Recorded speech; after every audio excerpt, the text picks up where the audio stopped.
在北京北四环5年前那个曾被焰火声浪和热情笼罩的地方，因为一场气势恢宏的魔幻音乐剧再度变得沸腾。多彩变幻的水雾激光穿越神秘的时空大门，融合音乐、舞蹈、杂技、激光秀等多种表演形式，为鸟巢量身定制的全景式大型驻场演出《鸟巢吸引》2013演出季10月3日晚完美落幕。从9月12日至10月3日，鸟巢吸引演出22场，观众达到20万人次。跟去年第一季相比，出品人李爱庆表示，鸟巢吸引第2季演出比预期要好。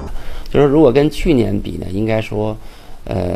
有了很大的提高。我们自己感觉，心里有了底，好像有点拿得出手了。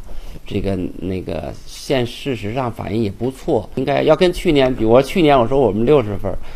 今年我觉得80分，但实际上我们心目中的标准也不够。我们希望再提高。李爱庆表示，越看越觉得鸟巢吸引还可以完善，在表达上、技术上都有很大的提升空间。还透露，现在就在筹备明年如何可以做得更好。因为明年上半年好像有一些其他的档期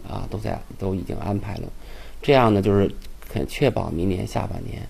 这样呢可以或者多演出一些场次，集中一些吧。李爱庆还希望作为国家体育场赛后运营探索的重要项目，鸟巢吸引以国家体育场鸟巢为中心舞台，致力于打造成为以市场为导向的集演艺、旅游、游乐体验为一体的综合文化消费产品，完成鸟巢场地运营到品牌运营的全新转变。东星娱乐整理报道。